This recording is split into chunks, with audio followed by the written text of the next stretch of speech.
జై శ్రీరామ్ శ్రీమాత్రే నమ శ్రీ గురుభ్యో నమ 2026 సంవత్సరం జూలై 27వ తేదీ నుంచి 2026 సంవత్సరం డిసెంబర్ 11వ తేదీ వరకు గోచారంలో కర్మకారకుడైన శనైశ్వరుడు వక్రగతిలో ఉన్నాడు. వక్రగతిలో ఆయన సంచారం ఉంటుంది. ప్రస్తుతం శనైశ్వరుడు మీనరాశిలో సంచారం సాగుతుంది. మీనరాశిలో ఆయన సంచారం ఉంది. వక్రగతిలోకి వెళ్తూ ఉన్నాడు. ఆ పీరియడ్ ఏంటి? మనకి జూలై ఎండింగ్ నుంచి డిసెంబర్ ఫస్ట్ 10 డేస్ వరకు ఉంటుంది. ఆ తర్వాత మళ్ళీ నార్మల్ గా ఆయన సవ్యగతిలోకి వస్తారు. శనీశ్వరుడు వక్రగతిలోకి వెళ్ళడము ఒక స్పెషల్ ఇంపార్టెంట్ థింగ్. అన్ని గ్రహాలు వక్రగతిలోకి వెళ్తాయి, కానీ శనీశ్వరుడు ఇప్పుడు మేజర్ ట్రాన్సిటింగ్ ప్లానెట్స్ ఉంటాయి. గురు భగవానుడు వక్రగతిలోకి వెళ్ళిన, అతిచారంలోకి వచ్చిన, శనీశ్వరుడు వక్రగతిలోకి వెళ్ళిన, అలాగే రాహుకేతువులు ఎప్పుడు కూడా వక్రగతిలోనే ఉంటారు. వాళ్ళకి డైరెక్ట్ ఉండదు. ఎప్పుడు వాళ్ళు వక్రగతిలోనే వాళ్ళ సంచారం ఉంటుంది. సో గురు శనులు ఇద్దరిది కూడా వక్రగతి ఒక స్పెషల్ ఇంపాక్ట్ సూచిస్తుంది. ఏంటంటే ఇప్పుడు అంటారు కదా, కొన్ని తారుమారు అవుతూ ఉంటాయి.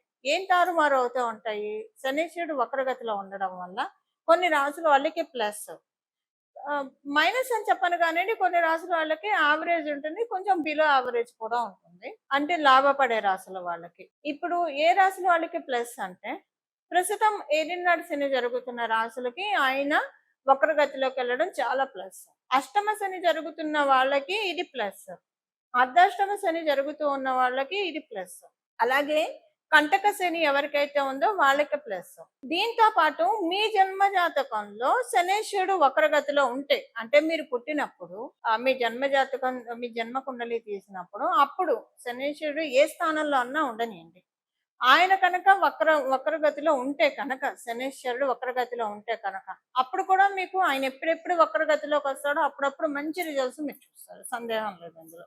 ఇప్పుడు ఏలినాడు శని జరుగుతున్న రాశులు ఎవరు? కుంభరాశి వాళ్ళకి ఏలినాడు శని జరుగుతూ ఉంది. అలాగే మీనరాశి వాళ్ళకి ఏలినాడు శని జరుగుతుంది. మేషరాశి వాళ్ళకి ఏలినాడు శని జరుగుతూ ఉంది. సో మీకు ప్లస్ ఇప్పుడు ఈ వక్రగతిలోకి వెళ్ళడం మీ 3 రాశుల వాళ్ళకి ప్లస్. అర్ధాష్టమ శని ఏ రాశి వాళ్ళకి జరుగుతుంది? ధనుసు రాశి వాళ్ళకి అర్ధాష్టమ శని జరుగుతుంది, వాళ్ళకి ఇది ప్లస్. అలాగే ఎవరికి జరుగుతుంది అష్టమ శని అంటే? సింహరాశి వాళ్ళకి జరుగుతుంది, వాళ్ళకి ఇది ప్లస్. ఇప్పుడు వక్రగతిలోకి వెళ్ళడము. కంటక శని ఎవరికి జరుగుతుంది? మిథున రాశి, వీళ్ళకి ఇప్పుడు ప్లస్. అంటే ఇప్పుడు నేను చెప్పిన ఈ రాశుల వాళ్ళకి కావచ్చు, లగ్నం వాళ్ళకి కావచ్చు. కుంభరాశి వాళ్ళు కుంభ లగ్నం వాళ్ళు, మీన రాశి వాళ్ళు మీన లగ్నం వాళ్ళకి, మేషరాశి వాళ్ళకి మేష లగ్నం వాళ్ళకి, ధనుసు రాశి వాళ్ళకి ధనుసు లగ్నం వాళ్ళకి, మిథున రాశి వాళ్ళకి మిథున లగ్నం వాళ్ళకి, సింహ రాశి వాళ్ళకి సింహ లగ్నం వాళ్ళకి, అందరికీ కూడా మంచి ఫలితాలను చూస్తారు. ఇప్పుడు ఎవరికి కొంచెము అంటే బిలో యావరేజ్ ఉంటుంది ఓవరాల్ గా మనం చూస్తే, బిలో యావరేజ్ గా ఉండేది తులారాశి వాళ్ళకి, అలాగే వృషభ రాశి వాళ్ళకి, మకర రాశి వాళ్ళకి. తులారాశి వాళ్ళకి షష్ఠ స్థానంలో ఉన్నారు. So bad impact, negative impact ఉండకపోయినా కొంచెం పాజిటివ్ ఇంపాక్ట్స్ తగ్గుతాయి, అందుకని బిలో యావరేజ్. మకర రాశి వాళ్ళకి. తులారాశి వాళ్ళకి మీకు షష్ఠ స్థానంలో ఎప్పుడైనా శనీశ్వరుడు తృతీయ స్థానం, షష్ఠ స్థానం, లాభస్థానంలో బాగా యోగ ఫలితాన్ని ఇస్తాడు. మీకు షష్ఠ స్థానం, తులారాశి వాళ్ళకి షష్ఠ స్థానం అవ్వడం వల్ల ఇది కొంచెం ఇప్పటిదాకా శనీశ్వరుడు మంచి ఫలితాన్ని ఇచ్చినా ఇప్పుడు ఆయన మంచి ఫలితాన్ని ఇవ్వలేకపోతాడు, కొంత తగ్గుతుంది ఇంపాక్ట్. మకర రాశి వాళ్ళకి మీకు తృతీయ స్థానంలో ఆయన సంచారం జరుగుతుంది. సో అది మంచిదే యాక్చువల్గా అయితే. కాకపోతే ఇప్పుడు దాని ఫలితాన్ని తగ్గిస్తాడు. అంటే ఏ విషయంలో తగ్గిస్తాడు? ఏదన్నా విషయంలో కొంచెము ఇబ్బంది పెడుతున్నాడా, మొట్టికాయలు వేస్తున్నాడా, ఇవి కూడా మనం చూడాలి. వృషభ రాశి వాళ్ళకి లాభస్థానంలో ఉన్నాడు. అసలు వృషభ రాశి వాళ్ళకి ఆయన పరిపూర్తిగా రాజయోగాన్ని ఇస్తాడు. ఇప్పుడు ఆయన వక్రగతిలోకి వెళ్ళడం ఏమి చేయలేని స్థితిలో ఉంటాడు. ఇప్పుడు ద్వాదశ రాశుల వాళ్ళకి, ద్వాదశ లగ్నాల వాళ్ళకి బ్రీఫ్ గా ఇలా ఉంటుందండి. ఒక్కొక్క రాశి వాళ్ళకి మీ రాశిని అనుసరించి, అలాగే మీ లగ్నాన్ని అనుసరించి ఏమేమి ఫలితాలు ఉంటాయి, అలాగే ఒకవేళ నెగిటివ్ ఇంపాక్ట్ ఉంటే దాని నుంచి ఎలా బయటపడాలి, పాజిటివ్ ఇంపాక్ట్స్ ఉంటే దాన్ని పెంచుకోవడానికి ఇంకా ఏం చేయగలుగుతాము, ఇవన్నీ కూడా మనం ఇప్పుడు చూద్దాము. ప్రతి ఒక్క రాశి వాళ్ళకి కూడా విడివిడిగా చూద్దాం. ఇప్పుడు ఇంకొక స్పెషల్ సిగ్నిఫికెన్స్ ఏంటంటే, గురు భగవానుడు కర్కాటక రాశిలో ఉంటూ, ఆయనకి ఉచ్చ రాశి అయిన కర్కాటక రాశిలో ఉంటూ శనేశ్వరుడిని నవమ దృష్టితో చూస్తూ ఉన్నాడు.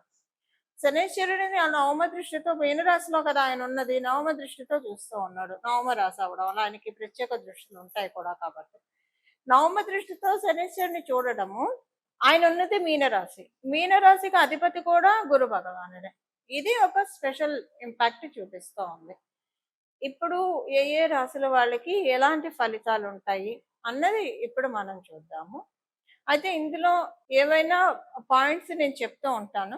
1, 2 పాయింట్స్ ఆల్రెడీ మీకు ఈ 2 ఇయర్స్‌లో జరిగినవి కూడా ఉండొచ్చు. ఇన్ కేస్ బ్యాడ్ నా ఉద్దేశం.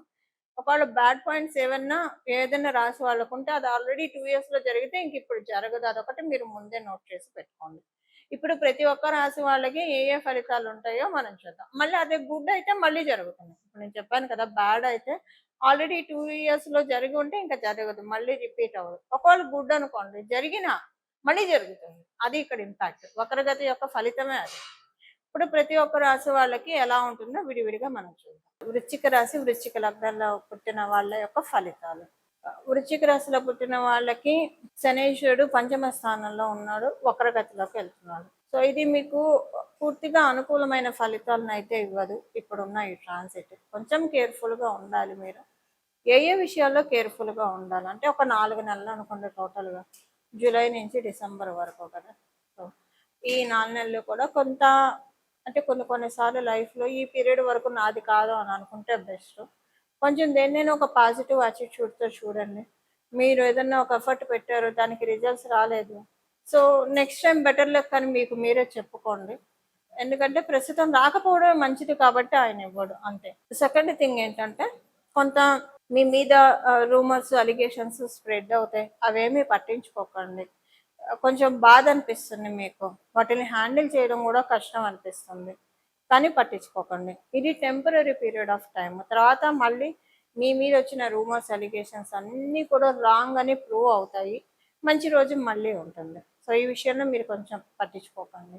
ఎందుకంటే తర్వాత శనీశ్వరుడు మేషరాశిలోకి వెళ్ళినప్పుడు మీకు అనేక మంచి విషయాలు మీరు చూస్తారు, చాలా మంచి విషయాలు చూస్తారు. సో అప్పుడు మంచి విషయాలు చూడాలంటే 2.5 years డౌన్ ద లైన్ ఇప్పుడు కొంచెం పెయిన్ ఓర్చుకోవాలి. దానికోసమే మీకు వచ్చే సిచ్యువేషన్స్ అని గమనించండి. ఇదేదో మీకు అంటే ఒక పెయిన్ మనకు వచ్చినా ఆ పెయిన్ వల్ల మనకి బెనిఫిట్ అంటే అది మంచిదే కదా. ఇప్పుడు ఉదాహరణకి చాలా మంది టాటూస్ వేయించుకుంటూ ఉంటారు. ఆ టాటూస్ వేయించుకున్నప్పుడు చాలా పెయిన్ ఉంటుంది, కానీ తర్వాత అందంగా ఉంటుంది, అందంగా ఉండడం కోసం భరించి వేయించుకుంటారు కదా. అలా తర్వాత 2.5 years మీ లైఫ్ అందంగా ఉండడానికి ఇప్పుడు ఈ పెయిన్ కాస్త భరించాలి. ఇప్పుడు మనం తెలుసుకోబోయే విషయాల్లో పెయిన్ ఉంటుంది, ఆల్రెడీ చెప్పాను. అలాగే హెల్త్ విషయంలో కొంచెం జాగ్రత్తగా ఉండాలి. హెల్త్ అంటే యాక్చువల్గా చెప్పాలంటే మీకు మానసికంగా కొంచెం నలిగిపోవడం వల్ల హెల్త్ ఎఫెక్ట్ అనిపిస్తుంది, కానీ లిటరల్గా హెల్త్ ప్రాబ్లమ్స్ అంటూ ఏవి ఉండవు మీకు. వాటి వల్ల వచ్చేది మీకు ఈ హెల్త్ ప్రాబ్లమ్. అలాగే ఫైనాన్షియల్ మ్యాటర్స్లో కూడా బాగుంటుంది, కాకపోతే కొంచెము ఎక్కువగా ఖర్చు పెట్టాలంటే ఎందుకులే ఖర్చు పెట్టడం అని ఆలోచిస్తారు మీరు. మీరు బిజినెస్ చేస్తూ ఉంటే ఫైనాన్సెస్ విషయంలో కొంచెం జాగ్రత్తగా ఉండండి. ఎక్కువ ఖర్చు అయిపోయే అవకాశం ఉంది. మీరు ఉద్యోగస్తులైనా కూడా డబ్బు ఖర్చు అధికంగా ఉంటుంది, అది మీకు నచ్చదు, ఇష్టం లేకపోయినా మీరు చేయాల్సి వస్తారు. ఇలాంటి సిచ్యువేషన్ ఒకటి క్రియేట్ చేస్తారు. బట్ ఆల్ ఫర్ గుడ్ అనే తెలుసుకోవాలి ఇక్కడ. అలాగే మీకు కుటుంబంలో కొంచెం మీ కుటుంబంలో వాళ్ళతోటి, మీకు మీ బంధువర్గం వాళ్ళతోటి మాట పట్టింపులు, భేదాభిప్రాయాలు ఇలాంటివి కూడా కాస్త వస్తాయి. ఇవన్నీ కాస్త ఇప్పుడు ఓర్చుకుంటేనే తర్వాత మీకు మంచి లైఫ్ 2.5 years అంటే ఆయన మేషరాశిలోకి వెళ్ళినప్పుడు బెటర్ అంటే బెటర్ రిజల్ట్స్ ఇవ్వాలి. బెటర్ రిజల్ట్స్ ఆయన ఇవ్వాలి కాబట్టే ఇప్పుడు మీకు ఈ టెస్టింగ్ పీరియడ్, ఈ 4 months మటుకు నిస్సందేహంగా టెస్టింగ్ పీరియడే. వృశ్చిక రాశి, వృశ్చిక లగ్నంలో పుట్టిన వాళ్ళకి కాలంతో ఓపిక పట్టండి. మీరు అంతకుముందు 2025కి ముందు 2020 నుంచి 2025 లోపల చూసిన సిచ్యువేషన్స్తో పోలిస్తే ఇది అసలు చాలా తూతూ మంత్రం అనే చెప్పుకోవచ్చు. ఆల్రెడీ మీరు అవన్నీ నలుగున్నారు కాబట్టి ఇవి పెద్దగా మిమ్మల్ని ఇబ్బంది పెట్టవు. వాటిల్లో 10% కూడా ఉండదు. కాకపోతే ఏంటంటే ఇప్పుడు ఒక మోడ్లోకి అలవాటు పడిపోయి ఉంటారు కదా, కొంచెం ఇది పించింగ్గా అనిపిస్తుంది మీకు. కొంచెం ఓర్మ పట్టండి. తర్వాత అంతా కూడా ఇదంతా శనీశ్వరుడు మేషరాశిలోకి ఎంటర్ అయినప్పటి నుంచి 2.5 years మీకు గోల్డెన్ రిజల్ట్స్ ఇవ్వడానికే. అది ఇవ్వాలంటే డిజర్వెన్స్ మీకు కట్టపెట్టాలి. ఆ తీసుకునే డిజర్వెన్స్ మీ జన్మజాతకం బలంగా ఉన్నా లేకపోయినా, బలంగా ఉంటే డబుల్ రిజల్ట్స్ వస్తాయి, బలహీనంగా ఉంటే అసలు తీసుకోలేరు కదా. మరి దాన్ని మిమ్మల్ని అర్హులు చేయాలంటే ఇప్పుడు ఉండే ఈ టెస్టింగ్ పీరియడే దానికి అర్హత. ఒక ఇంటర్వ్యూలో ఒక ఉద్యోగం మనం చేయాలంటే పెద్ద మంచి ఉద్యోగము, ఇంటర్వ్యూలో సక్సెస్ అవ్వాలి, ఇంటర్వ్యూ కంటే ముందు దానికి తగ్గ అర్హత ఇంటర్వ్యూకి అటెండ్ అవ్వడానికి అర్హత సంపాదించుకోవాలి. సో అవన్నీ ఎలాగైతే ప్రాసెస్ ఉంటుందో ఇప్పుడు ఈ 2.5 years మేషరాశిలోకి ఆయన ఇంకా టైం ఉందనుకోండి, ఎంటర్ అయినప్పుడు మీకు మంచి గోల్డెన్ పీరియడ్ ఉంది. అది మీరు అర్హత సంపాదించుకోవాలంటే ఇప్పుడు ఇది చదువుకోవడము, ఎంట్రన్స్ టెస్ట్ రాయడం, ఇంటర్వ్యూలు ఇవ్వడం అనుకోండి, టెస్టింగ్, ఇవన్నీ కూడా టెన్షన్ఫుల్గా ఉంటాయి కదా, అలా టెస్టింగ్ ఉంటుంది. ఈ 4 నెలలు మీరు కొంచెం ఇగ్నోర్ చేసేయండి, మీ పని మీరు చేసుకుంటూ ఉండండి. తర్వాత అంతా చక్కటి సత్ఫలితాన్ని మీరు ఎంజాయ్ చేయగలుగుతారు. చూసారు కదండి, ఇప్పుడు చేసుకోవాల్సిన పరిహారం. శని మహారాజు కాలపురుషుడు కుండలిలో ఆఖరి రాశి అనే వ్యయ రాశిలో ఉంటుంది, వక్ర గమనంలోకి వెళ్తున్నారు. అది కూడా నవమ రాశి, గురు భగవాను నుంచి నవమ రాశి గురు భగవానుడి స్వక్షేత్రము. ఇప్పుడు గురు భగవానుడు కర్కాటక రాశిలో ఉన్నాడు కాబట్టి గురు భగవాను నుంచి నవమ రాశి ఆయన స్వక్షేత్రము. ఆయన నవమ దృష్టితో మీన రాశిని చూస్తూ ఉన్నారు. ఇది ఒక గుడ్ ఇంపాక్ట్ క్రియేట్ చేయడానికి చేసుకోవాల్సిన పరిహారము. కర్మకారకుడు కాబట్టి మనం ఆచరించే కర్మల్ని బట్టి ఆయన ఫలితాన్ని, సత్ఫలితాన్ని మనకు అందజేస్తాడు. సో మీకు వీలుంటే ఎంత అంటే మీరు ఏం మంచి కార్యాలు చేయగలుగుతారో అది చేయడమే రెమెడీ. లేదా ప్రతిరోజు కూడా మీరు ఒక 11 రోజులు పెట్టుకుంటారా, 21 రోజులు పెట్టుకుంటారా, 41 రోజులు. ఏకవింశతి మంచిది, 21 రోజులు అయితే మంచిది, లేదా మండలం 41 రోజులు అయితే మంచిది. మీకు కుదరదు అంటే 11 రోజులు. ఇంకా 11 రోజులు అయితే కంటిన్యూగా చేయండి. 21 రోజులైనా అంటే ఆడవాళ్ళు అయితే 11 రోజులు కంటిన్యూగా, మగవాళ్ళు అయితే 41 రోజులు కూడా కంటిన్యూగా చేయగలుగుతారు. బట్ ఆడవాళ్ళ సంగతి నేను చెప్తున్నా. ఒక 11 రోజులు అయితే కన్ఫర్మ్ గా కంటిన్యూగా చేయగలుగుతారు. 21 రోజులు కూడా ఒక్కోసారి కంటిన్యూగా చేయగలుగుతారు. 41 రోజులు అంటే వాళ్ళకి కంటిన్యూగా అవ్వకపోవచ్చు. బట్ అయినా పర్వాలేదు, మధ్యలో ఒక 4-5 రోజులు బ్రేక్ వచ్చినా మళ్ళీ కంటిన్యూ చేయొచ్చు. చేయాల్సింది ఏంటంటే ప్రతిరోజు మీ ఇంటి దగ్గర ఉన్న దేవి దేవతల ఆలయానికి వెళ్ళి అక్కడ నవగ్రహాలు ఉంటారు కదా, నవగ్రహాలు ఉంటాయి కదా, అక్కడ మీరు ప్రదక్షిణ చేయాలి. ప్రతిరోజు కూడా 41 ప్రదక్షిణాలు చేయాలి. ఈ 41 ప్రదక్షిణాలు మీరు 11 రోజులు చేస్తారా, 21 రోజులు చేస్తారా, 41 రోజులు చేస్తారా మీ ఇష్టం. మీకు కుదిరి సమయం సహకరించి మీకు ఓపుకుంటే 108 ప్రదక్షిణాలు చేస్తే ఇంకా మంచిది. ఎందుకంటే కాలపురుషుడు కుండలిలో వ్యయ స్థానంలో ఆయన ఉన్నాడు. ఇంకా మళ్ళీ ఆయన నెక్స్ట్ సైకిల్ ప్రారంభిస్తున్నాడు. మేషరాశి నుంచి ఇంకొక సైకిల్ ప్రారంభం అవుతుంది. మేషరాశిలోకి ఆయన వెళ్ళినప్పుడు అది ఇంకొక డిఫరెంట్ సైకిల్. అంటే కాలపురుషుడు కుండలిలో మీనరాశిలో ఒక సైకిల్ ఎండ్ అయిపోతుంది, కొత్త సైకిల్ శనేశ్వరుడికి స్టార్ట్ అవుతుంది మేషరాశి నుంచి.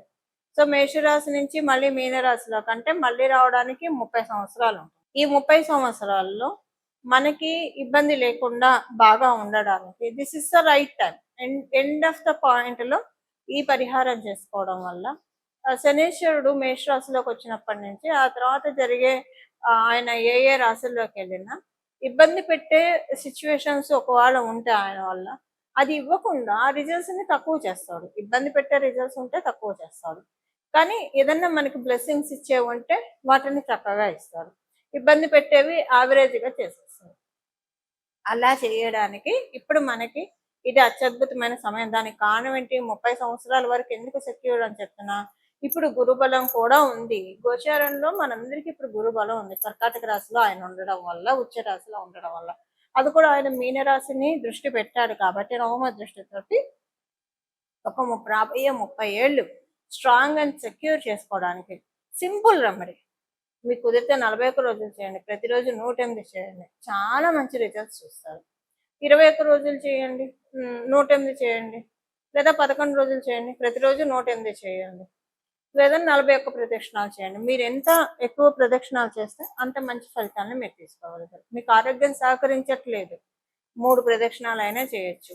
లేదు వెళ్ళలేరు, మీరు దేవాలయానికి వెళ్ళలేరు, అప్పుడు గోమాతని దండం పెట్టుకున్నా కూడా మీరు అందరి దేవతల్ని పూజించినట్టే. సకల గోమాతకు ఆహారం తినిపించడం ఏదైనా చేయొచ్చు. బట్ ఆ అవకాశం ఉండి ఓపుకున్న వాళ్ళు నవగ్రహ ప్రదక్షిణ చేస్తే మంచిది. నవగ్రహ స్తోత్రం ఒక 9 సార్లు చదువుకోవడం, అంటే ఒక్కొక్క గ్రహానికి ఒక్కొక్కసారి చొప్పున 9 సార్లు చదువుకుంటే చాలా మంచిది. అక్కడ మీకు గుళ్ళల్లోనే రాసి పెట్టేస్తారు ఒక బోర్డు మీద నవగ్రహ స్తోత్రాలు, ఒక్కొక్క గ్రహానికి ఒక్కొక్క స్తోత్రం రాసి పెట్టేస్తారు. అవి కూడా చదువుకుంటే మంచిది. ఇలా చేస్తే కనుక చాలా చక్కటి సత్ఫలితాల్ని అందుకోవడానికి అవకాశం ఉంటుంది. ఈ విధంగా భగవంతుడి యొక్క పరిపూర్ణ కృపా కటాక్షాలని మన అందరం కూడా పొందాలని చెప్పి మనస్ఫూర్తిగా కోరుకుంటూ మంగళం. నమో భగవతే వాసుదేవాయ.